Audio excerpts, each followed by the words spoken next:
All right, good afternoon. Today is November 18, 2022.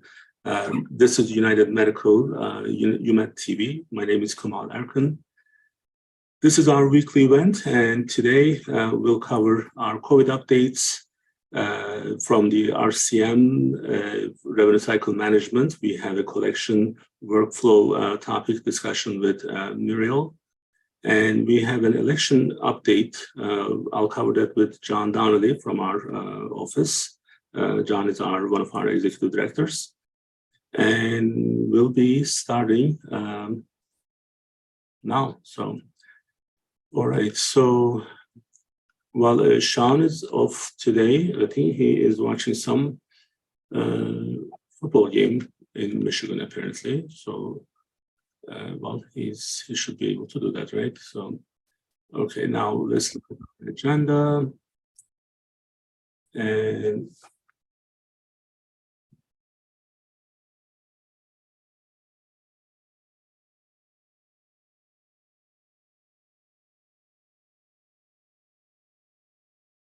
so, as I mentioned, from the revenue cycle side, Muriel Campus is going to be our guest. So we actually try to focus on the RCM a little bit differently in this cycle. So as it becomes one of our training tools, perhaps not one of the main ones, but as a supportive tool, we are actually rearranging some of the things that we have done with this event. So RCM will be a little bit in detail. And then what I'll do is I'll start with the COVID update. And then since Sean is off today, I'll do the COVID for him. And we'll go from there. Okay, so.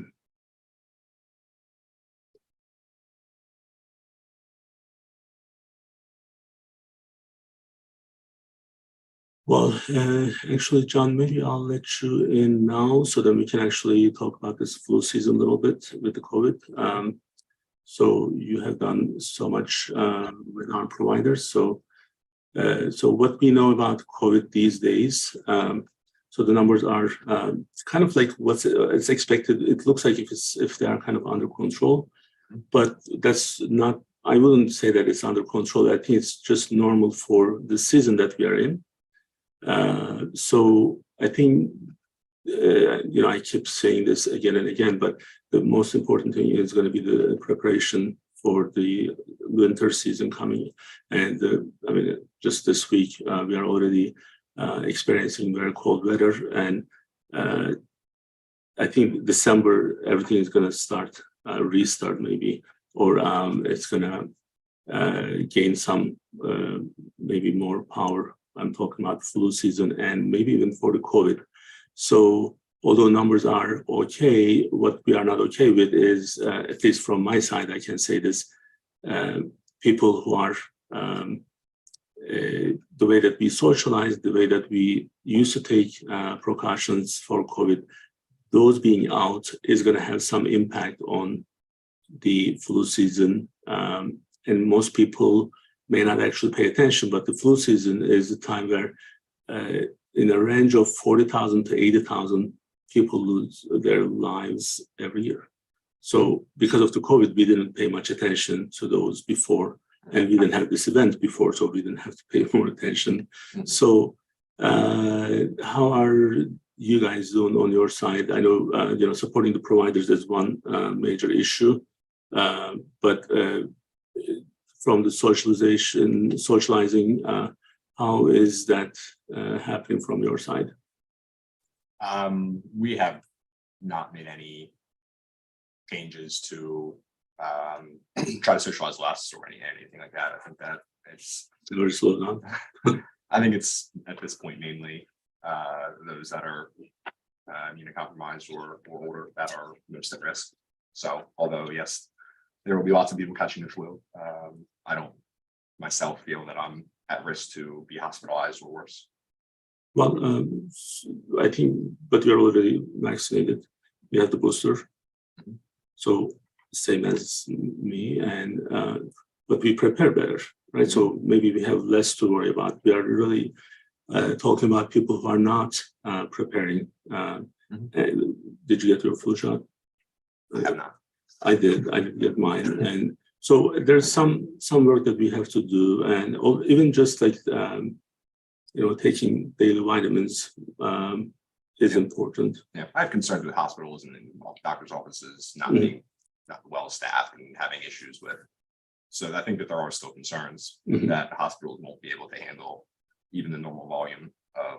Because flu. they already max out during like December, January, and February. Mhm. Even before the COVID, they used to max out. So now we don't have that capacity because we don't have the same workforce Mhm. as we did before. Well, hopefully people are paying attention and they're maybe listening, and maybe we make some impact, right? So I know our providers are doing much better. On the monkeypox, it seems like it's not actually, there's not much happening. I didn't see any new update since the last time we had this. So it's kind of like maybe just going back to where it was before. So that's where we are.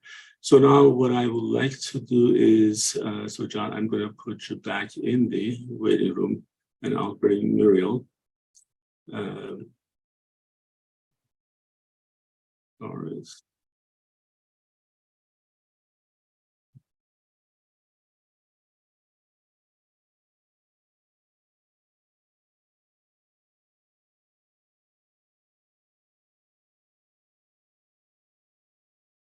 All right, Muriel, is your camera on?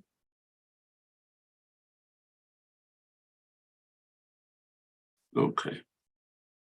And you're on mute. Oh, I took off mute now. Yeah, you're good now. So how are you doing?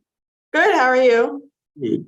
So, Muriel, as we talk to our the different group of people who are watching, following this event, so let's actually just take a step back and talk about that a little bit. So we started doing this for first, number one, to support our physician and non-physician providers in United Medical Network. Then we said, well, our patients can actually benefit from these. And then we said, well, we can actually do a little bit more and then have our employees to have to receive some benefit from it other than what we are already discussing, but more like technical on the RCM side. So, and initially when we started, we were not going into too much detail, but the good feedback that I'm getting from our employees, they do go back to our videos and watch them. And apparently it is being utilized as a source of training. It's like Awesome. a support. So then since then, we actually made some changes. And now we are trying to make it a little bit more technical so then we are not just kind of on the surface. So although we did the collection update, I believe a couple months ago, if I'm not mistaken. So we are going to go over that and then you're going to present that for us. So you can share your screen. So once your PowerPoint, I know it's only 5-6 slides. So once you are done, we'll have a dialogue after you are done. Okay, sounds good. Yeah, I have just a few slides. I wanted to put just something quickly together to just kind of summarize the collections workflow in a presentation format. Can you see the slide, Kemal? Okay, so just really quickly, I wanted to discuss the collections workflow. So basically, what is it that our collections team members, what do they do? What kind of information we get? So basically, what we do is we'll generate reports on overdue patient balances. These reports are in the practice management system. So we generate the reports from there just to pull the data. And then from there, we put them into our QuickBase application and we start our pre-work process. So I'll go into a little bit more details on what pre-work means. But after our pre-work process, we send the reports over to the clients for final approval. So we do not send anything to collections until we get the approval from the providers, practice owners, on which patients or which patient accounts should go to collections. So once we get the approval, we prepare the accounts for transfer to the collection agency. And once we prepare the accounts for transfer, we send the file to the collection agency. And again, it's kind of like a circle, revolving door kind of thing. Once that's done, then next month or the next cycle that is needed for the client, we'll generate reports and go through the whole process again. So what is pre-work? Pre-work is basically us screening the accounts for final review and approval by the clients. And what we do is we just ensure that the patients that show up on the report are truly delinquent. They've received appropriate amount of statements with notifying them of their balances. There are no special circumstances or issues on the account. We take a look at any alerts and notes and things like that. And of course, they're not active Medicaid patients. That's a major insurance that we keep an eye out for to make sure those patients do not go to the final approval list for the clients. But that's pretty much what the pre-work process is. It's just us screening the accounts for the final approval for the client. And so once we send the list to the clients and they send the reports back to us saying, okay, well, we want to send these patients over to collections, we ready the accounts for transfer. So what does that mean? Basically, what that means is we apply our collections transfer adjustments in the practice management system. That allows us, and it notifies anyone that's looking into the account that, okay, this balance is transferred over to the collection agency. So it's no longer an active balance in the practice management system, because at that point, the collection agency has it. We add alerts on the accounts. If the balance is transferred over to the collection agency, we'll say patient is transferred to so-and-so for so-and-so amount. Patient must contact the collection agency. And again, it's important for us to do that because that tells anybody that goes into the account that the responsibility of collecting that debt is now with the collection agency. So patients need to deal with the collection agency at that point directly. And then also any approved collections transfer accounts are then sent to the collection agency for further processing and further contact. And here I just wanted to list really quickly a couple of the systems that we currently use. So we have our Cerner SPM practice management system. We have CPM, which is another practice management system. And then we also, of course, use QuickBase. This QuickBase application I mentioned earlier is where we pre-screen our accounts. We basically dump all the data into QuickBase, and then we work from there to pre-screen the accounts and work anything that needs to be updated. And it also gives us like a list of our accounts. If we ever need to pull something back up, we can always go into QuickBase and see. So another function or another workflow that I wanted to list here for the collections department team members, we also report payments and we provide any additional information to the collection agency as requested. So if a patient makes a payment to the client directly, or if they pay us and we process the payment and post it into their accounts, we immediately notify the collection agency. Just for reporting purposes and for legal purposes, we have to do that. And also any monthly updates on accounts that have paid, we do get that information from the collection agency. And again, we reconcile that information to the accounts. When I say we're providing additional information, usually we'll get requests from the collection agencies like saying, oh, the patient is disputing this balance, so we have to verify and validate that the balance is correct. If the collection agency needs a copy of a statement or an EOB or anything like that, then we have to provide that information over to them. So that's something that the collections department also does. And here, I just wanted to list a few of the a little bit more than a few of the agencies that we work with or we currently work with. The major one that we work with, which a lot of our UMACO providers are with, is Waterfall Revenue Group. But we have worked with all these clients and all these collection agencies across different states. So I just kind of wanted to list that there. And so lastly, just to kind of wrap this up, I wanted to list, why does it matter? So why does it matter that a balance or a client participate in the collections workflow? And the main reason is because it's revenue. So it's the provider's revenue that if it's not collected, they're not getting. And similarly, if the longer a debt sits there, not paid, the harder it is to collect on it. And overall, the patient balances do affect the days in AR for a client's overall health of the account. So what does the days in AR is just basically how long it takes a service to get paid. So again, if it takes longer, harder chance of collecting on it.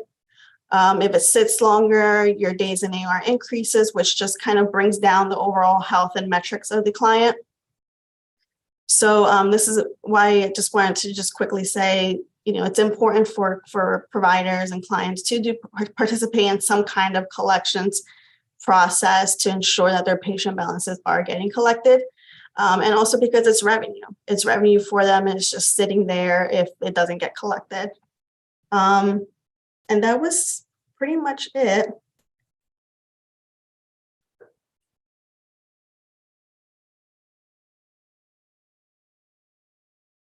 All right, Muriel. So now this collection is kind of like I guess it's kind of like a touchy subject. So United Medical does not do collection. We do revenue cycle management and we do medical billing, right, under the revenue cycle management. So when we talk about collection, that means those are balances that are not being paid in a timely manner by patients. So I always say this, and sometimes when I explain this to other people in different industries, they really don't understand the entire situation. Maybe we are one of those fields where, one of those few industries where you can actually get the service and not get paid. So now, just put it in perspective, if the patient has an office visit, they are going to see the providers. So let's say they have a $20 copay, that should be paid at the time of service before they see the patient, before they're even seen. So then, let's say if I'm going to use the Medicare number, so then since that's public, it's not going into any of the insurance numbers. So Medicare, let's say, pay $130. And normally Medicare doesn't have a copay, but let's say in this case they do. So then this $110, we don't know when that's going to be paid, right? So now if the copay is not collected, so that's going to go to the next statement. If the patient didn't pay 3 copays in a row, they're going to get the statements, and then if they get the same statement for more than 2 times, they will be on our pre-collection. So this means that someone is receiving their bills and then they're not paying. Right. So, and this is like, if you go to any of the, if you go to the mall and you want to get some ice cream, and if you tell the guy, I'm going to give like 10% off the ice cream cost now, and you send me an invoice and then I'll pay you at some point. And then you already have your ice cream and you're done, right? So although we would make a lot more people happier, Muriel, if we were selling ice cream. So that's not a bad idea. So maybe this summer. So a United Medical ice cream truck. We should go around the communities with United Medical ice cream truck. We'll put one outside. So, now, from the patient standpoint, so I just want to kind of break this into a couple different parts. Patients really should respond to their statements. They not only receive the statement from us, but they also get an explanation of benefit from their insurance company, telling them that they owe $20 or $10 or whatever their copay is. They have this information, and they don't necessarily need to receive a statement to know what they owe, because their insurance is also telling them. Yeah. Right. So many of our patients, and also some of the practice employees, and that's why this is kind of a good way to reach out. Some of the practice employees don't understand that patients, like I'm a patient, and may I have this envelope there, John? But don't break my camera. Okay. See, like this is my statement from LabCorp. Okay. And then I received the same thing from my insurance already. Mm-hmm. So I have a statement and I have a explanation of benefit. So when you receive this, so this is sitting on my desk for about a week. So it says my balance is 0. Because I guess I paid $25 copay on 11/2. So then I'm done, right? So, but if I receive this and if I owe money, and if I send this, if I don't send this, you're going to get one more of that, 1 more month. And after that, there's no point of sending statements for the same balance. So this is where we want our offices to do a better job, and then screen their appointments, and then let the patients know ahead of time, you have this much balance, so they can come to the appointment prepared. And I think that's what's missing these days. And now one other, maybe a little bit technical trouble that I'm going to actually get into. If the practice does not follow the collection module, the trouble is now we have to, so let's make sure that this is understood. So normally in United Medical Clinic, if the patient is already in the collection, that means they're out of United Medical billing system and are given to a third party. Mm-hmm. So, but if United Medical Clinic continues to see that patient, because system already shut down for sending statements, Mm-hmm. then patients will start receiving new statements for the new balances, new visits. Now, this creates a huge trouble, and the trouble is, some of these patients who are not paying their bills on time, they're also kind of non-compliance too. So then they will say, well, you didn't send me a statement for almost 12 months for any of my new stuff. Why do I owe you this old one? All of a sudden, it becomes this issue of, well, you didn't send statement for the new visits. Well, the problem is this is where the practice needs to take some ownership and then say, okay, here's what we have to do. If we put someone in collection, we need to stop seeing them. So because there's no point of providing the service, there are, although we almost function like a non-profit these days, there is residency programs in St. Francis, Christiana, Bay Health, these hospitals. So patients who don't want to pay bills, they can go to these non-profit settings. There's a clinic called Westside. They receive tons of money from the state and federal government to support these kind of patients. We don't. Mm-hmm. So we should, because we provide the same service, but we are not receiving any. So therefore, there's help available outside. So the practices need to kind of trust the system. So then when you actually make exceptions to the system, then you actually create a bigger problem. And now everyone is like, oh, I never received a statement. I'm like, well, no, you did receive a statement. So now are we going to argue? No, but this is why it's important for us to have a system in place. And you and your team, we have this great structure that we pre-screen before we put someone in collection, and you manage that department very successfully. And then we have the collection company who is not one of those New Jersey type, like breaking the leg and arm type of collection company. It's a very soft collection because we understand that we deal with the patients. So they also, before they put someone in collection, they send statements.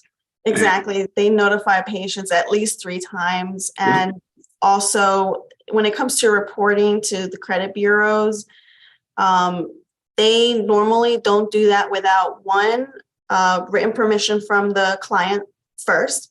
And two, they don't report unless the patient does not even respond to the notices from the collection agency.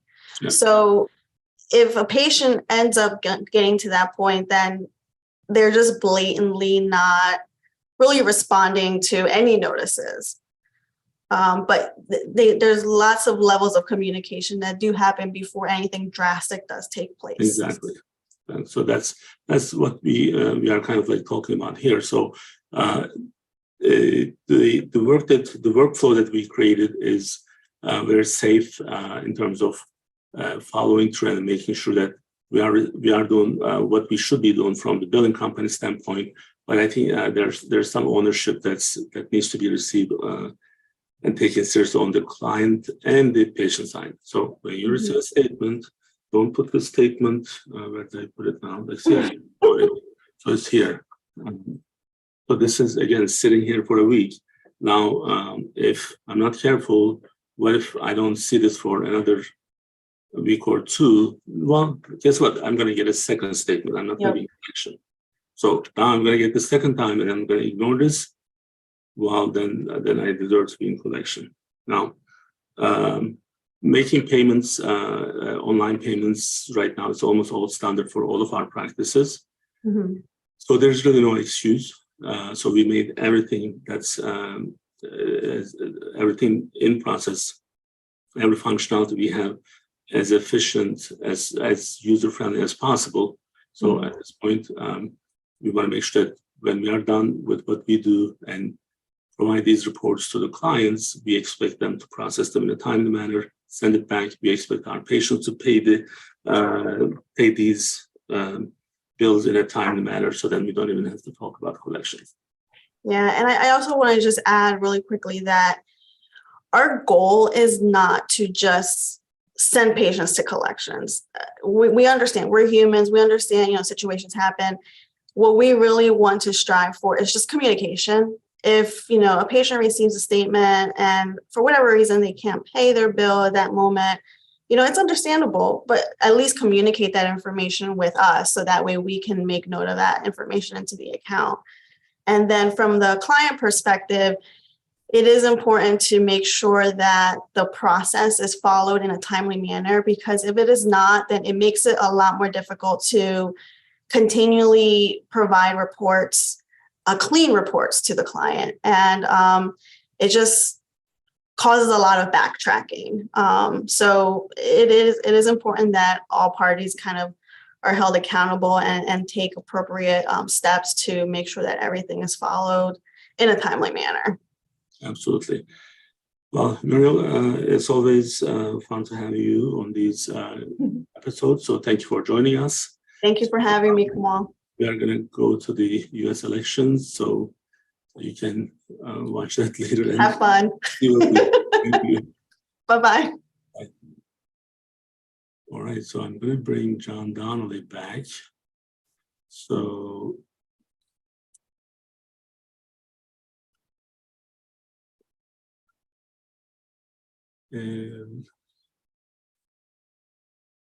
John, your camera is, something is happening. It says no source selected. So John actually is in my room and he's having some technical difficulty. So you see on the screen it says no source selected.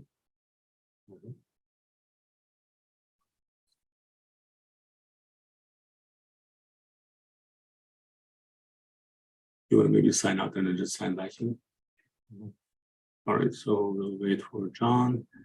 In the meantime, so I can give you guys some updates with the US election. So we were kind of involved with the elections because at least 7 or 8 different state officials from Delaware, they joined us and they were part of our weekly show. So here is John back. Let's see if that worked.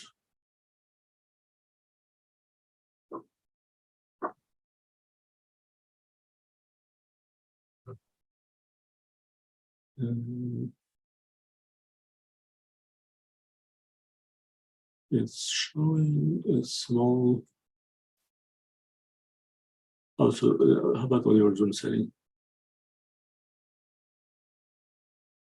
Huh? You talk, I'll try to fix it. All right. So John wants me to talk. So, all right. Now the U.S. elections were important for us, right? So, the state officials, federal officials, they make decisions for our lives, our businesses, our future. So that's why it's important for us to be involved and then understand what's happening and what may be coming to our way. So this election was maybe a little bit different than any other election that we had before. Now, just to give you guys some numbers from the Senate standpoint, US Senate, 2018, there were 47 Democrats and 53 Republicans. This is when Trump became the president. No, this is the midterm of Trump, 2016, when he was the president. So then in 2020, when Joe Biden became the president, so we had 50 Democrats and then 50 Republicans in the Senate. Today, we are kind of in a really kind of, I don't know, and like I was hoping that by living in the United States in the last 24 to 25 years, being the most advanced country, we would be able to put the election results out. But this time we have a little exception in Georgia, and then because no one was over 50%, so there's a runoff. So outside of Georgia, right now they're at 50 Democrats and 49 Republicans. So the Democrat candidate in Georgia was actually slightly ahead of the game. So now, while we are waiting for John, I'm going to actually put a bid for Georgia, so $20 on the table. I have a feeling that that will come back as a Republican, although Republican I was slightly behind the race. So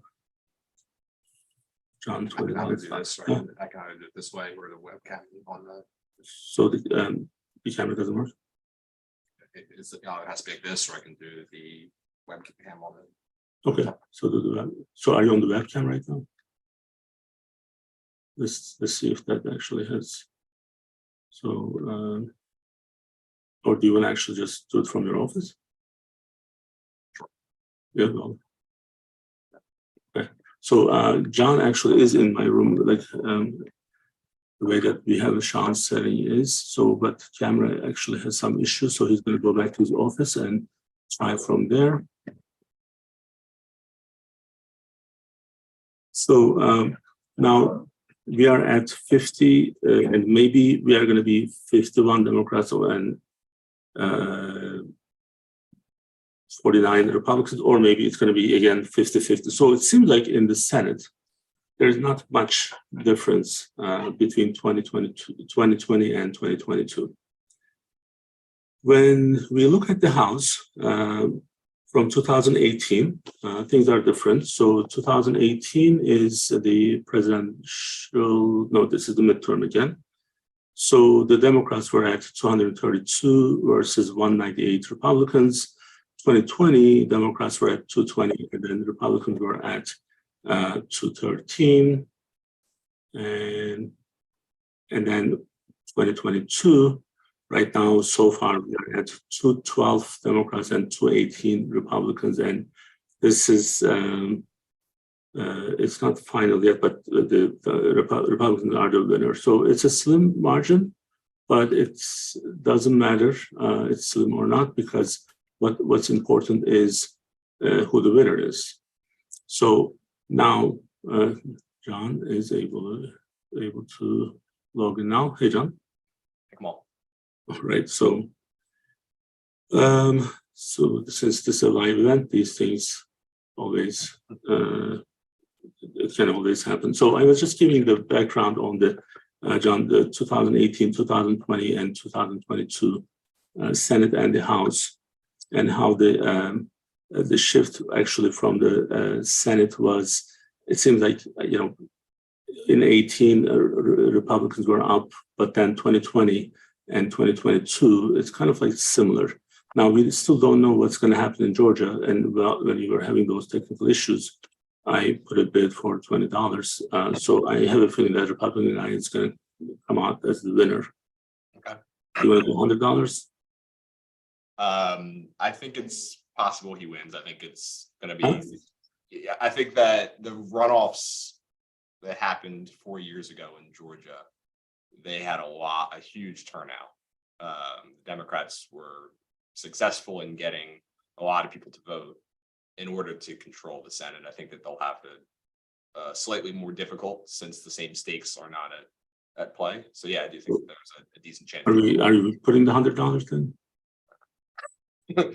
I agree that there's a decent chance the Republican wins. All right, so let me actually see. I can hear you.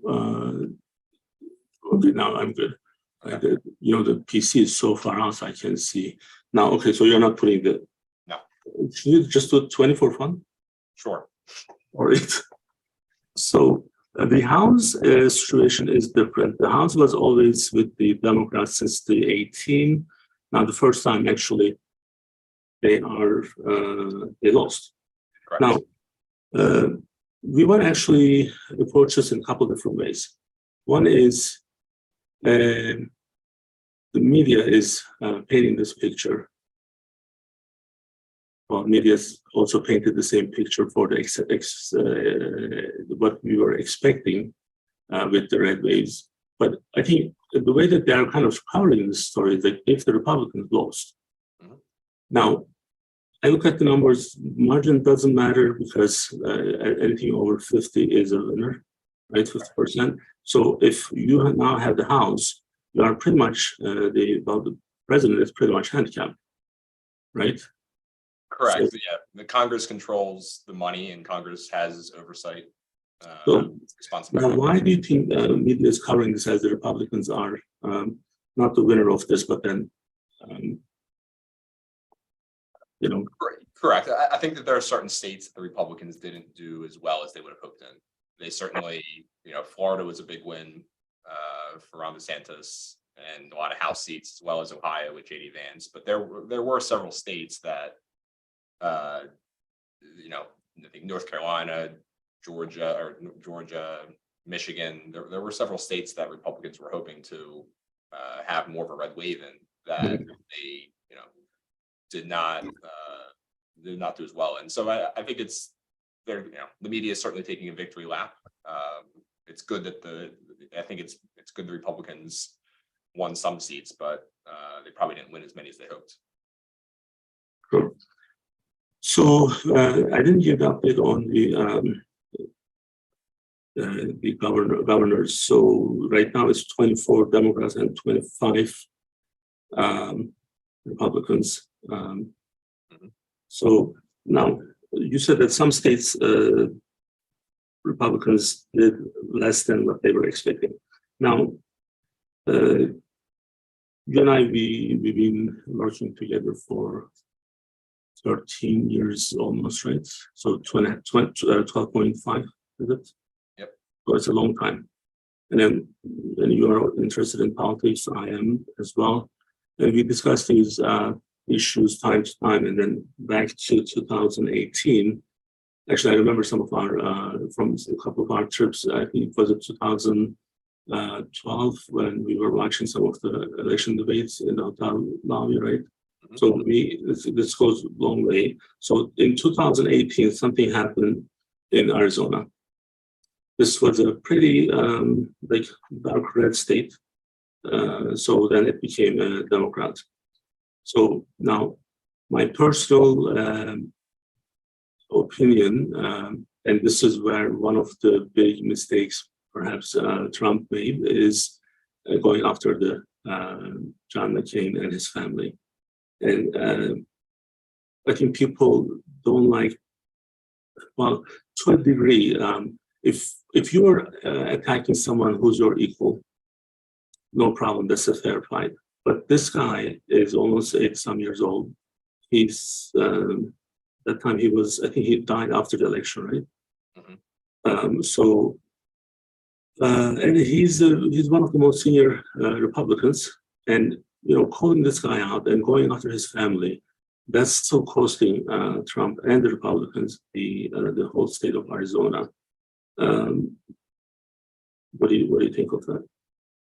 No, I agree. It was unnecessary, and it's not like he backed away. He continued to go after the McCain family, even throughout the 2020 election against Biden. So people certainly remember, and the candidates did not do well in Arizona. Obviously, Kerry Lake lost, and Blake Masters lost by several percentage points. I think that McCain also was a likable person, It was. right? Yeah. So he was a decent man. So that's what's happening in Arizona, right? So one of the wild card was PA. So the expectation is, so you have this brilliant heart surgeon, Dr. Oz, and also he's like very well known. The name, the brand recognition is extremely important. Those who are watching this, I do cover some of these in our business discussions. The brand is by itself. If someone knows you, if you live in a country, and if your name is known as a businessman, as a sportsman, as a musician, whatever it is, if people know your name, good, bad, doesn't matter. That person is already successful. Okay, so like Oprah, she's so famous, right? So she's so powerful. So you and I, we may not be watching her show, but there are millions are watching it. Mehmet Oz is one of those people. So name is there, so then they know who it is. He's Dr. Oz, he's the brand. So, but it was a wild card for PA. Now, let's look at the PA a little bit more specifically. So in 2018, Bob Casey won the seat, Democrat, almost 56%. So now John Fetterman is at 51%. So they did go down by 10%, which is 5 percentage points. Some people are struggling with those, but that's 5 percentage point, which is 10% less than 56. So there was a chance, but then I don't think, personally, I blame, I don't think I can blame Trump for the loss, but I think maybe Mehmet Oz could run a little bit better campaign. I don't know if he really tried hard, especially summertime. Now, I do want to give you one personal, maybe personal view, maybe. So, well, everything is personal anyway. So, but it's important. So he and I, we belong to American Turkish Association. This is a really prestigious association in New York. It's one of the oldest. Mehmet Oz, I think he served in their board. I'm not a board member, so I'm just a member. But there's this association that we have. So he's from Delaware. So he went to Tower Hill High School. His father was here as a heart surgeon as well. He worked at Christiana Hospital, Mustafa Oz. I actually know his father very well. He used to come and get drug samples from us when I used to work with Dr. Anthony Alfieri in the old days. Now this guy died, so he's in Turkey, so then I can talk about it. So there's no patient privacy issue there. And I'm not telling you which type of drug he was looking for, but he was a wonderful guy, his father. Now, because one of our common element is we are both coming from the same background. We are both Turkish, and we are also both from Delaware. Now, I wasn't born and raised here, but I spent the last 24, 25 years here since 1998. Now, also, we have access in Delaware. So we have our patients, we have our employees, we have, although this is a raise in PA, when it's a federal raise, then you expect others to support you. I didn't have any attempt of communication from Dr. Oz or his campaign. I think that's a huge oversight. So that's either too confident or or the campaign managers, they really didn't understand what makes them different actually is also what makes them more powerful in these. This is small margin we are talking about. The guy who ran is like just 51%. Mehmet Oz did have a chance if he was running a better campaign and if he was maybe pushing a little bit harder. And I think you were saying something earlier that he, or maybe I read this somewhere, that he did make fun of the stroke situation. Or the guy shouldn't be qualified to run for this full-time. I'm talking about Fetterman. But this is not something that we should make fun of, right? Yeah, he didn't make. Yeah, he did maybe on the campaign trail during the debates. He did not make fun of it or did not really talk about it. I think he decided it was best not to. But Dr. Oz, I don't think was a great candidate. I mean, he was Trump's pick, and then he tried to distance himself from Trump towards the general election. But there are people that think that Doug Mastriano pulled him down a bit because Doug Mastriano is much further of a running for governor, is much further to the right, and was a very flawed candidate. So it is possible that Dr. Oz was pulled down a bit by him because Doug Mastriano, a lot of people came out to vote just to vote against him, and they have voted for Fetterman as well. So interesting because it comes down to a couple of states, right? So this, you remember, I told you the story in 2008. Jack Markell was challenging. He wasn't challenging because John Carney was a lieutenant governor, so they were running for primary. This is the Democrats' governor race. This is 2008. John Carney was the favorite. Was supported by the Biden family at that time, but Jack Markell ran this extremely successful campaign. He reached out to everyone, everywhere in the last maybe 2-3 years of the election in 2008. I was one of the supporters. I was on his finance committee. I was on his transition committee. But interesting, I still remember. People can go and check the numbers. In 2008, the primary was when the margin was, I think, 1,600 votes that decided who was going to be the governor for Democrats. So 15 or like it may be 16 or 17, it's about 1,700 max out of 70,000, I believe, at that time. So this is how important it is, so that you have to kind of like really play the game in the way that you don't take this lightly. You don't attack people who are well respected in the community, like the McCain. Now, do you think Trump lost this election? Trump, I think that a lot of his candidates underperformed. I think that there's the candidates that won the Republican primaries. I don't think there were several of them that were not good general candidates. So. And Trump certainly had a role to play in that. So yes, I think that he. So I mean, I'm not going to actually. I'm going to wait for a couple more weeks, knowing how this guy functioned. I personally don't think maybe my expectation for Republicans wasn't too high in terms of the total outcome. I think being the majority in the House is important. And also Trump is so very popular. I think was it yesterday or the day before when he had the campaign poll, was a little bit different than what he was before. Maybe he's making some changes and I think he's going to run again. Well, not he's going to run again. He's running again, but I think he's going to be the face of the Republican Party in 2024.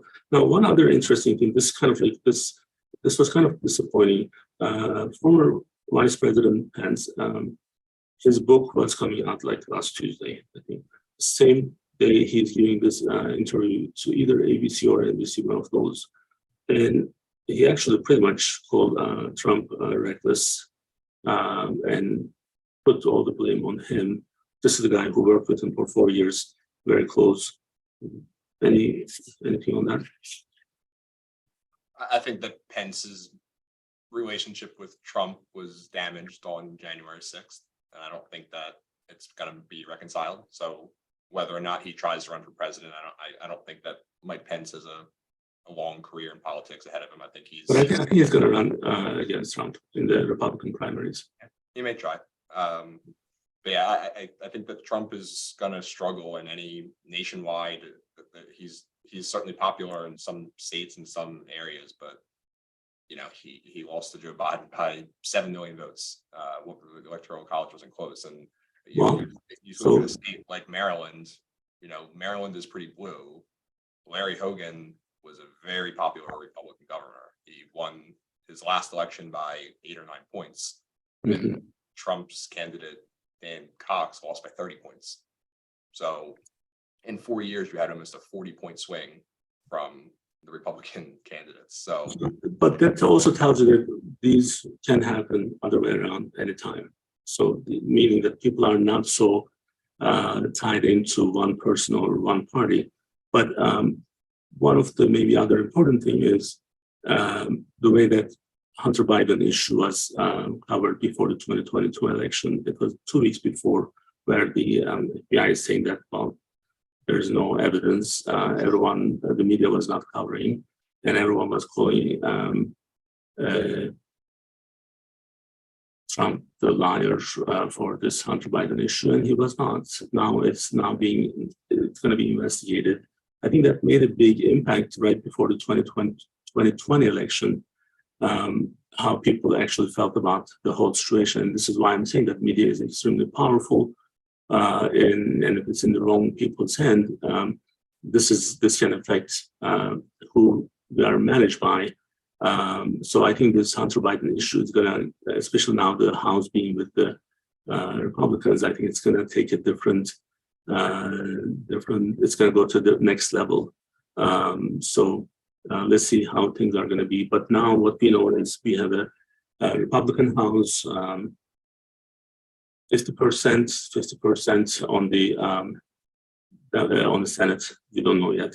So I'm saying 50% chance, like 50 to 49. If Georgia is Republican, it's going to be 50-50. And as you were saying, the vice president would be the having a split government is probably a good thing. So now, I know we're out of time, but all this is important because we've been covering global events. We've been covering the U.S. economy. Right now, we are, the last time we left these. Now, John, did you check your 401k, how it's performing? It's not doing well. Yeah, so mine is about 22% down since January. 22%. That's what the stock market. That's good. That's better than most. So actually, like that's it's almost same as the S&P 500. So Nasdaq, if it was on the Nasdaq, it would be like 34% since January. These are big losses, and many people don't understand. If I was 6-4 and had that kind of a loss, I would not be able to continue the plans that I had for the retirement. I'm just speaking for someone who may be at that stage. So these are this election, because of that, it's even more important. Inflation is being at 9%, which we never saw that in the last 20, 25, 35, 40 years. This never happened. And and then this kind of election really probably didn't help the most, because right now it's going to be a little bit more problematic to manage the country. So I mean, I can wait for 2024, and then hopefully we have the right people in place, people who are under 75, maybe, hopefully. So if they're going to be over 75, they should get a mental well-being check. That should be one of the things that should be required. But other than that, that's where we are. So we'll be back next week with the other topics. John, thank you for joining me today. This is always more fun when we are able to have the dialogue with people, the team that I have here. So we'll be back next week, and then we'll be back with Dr. Erkan with our Bariatric Friday event in 2 minutes. So bye-bye. Thank you.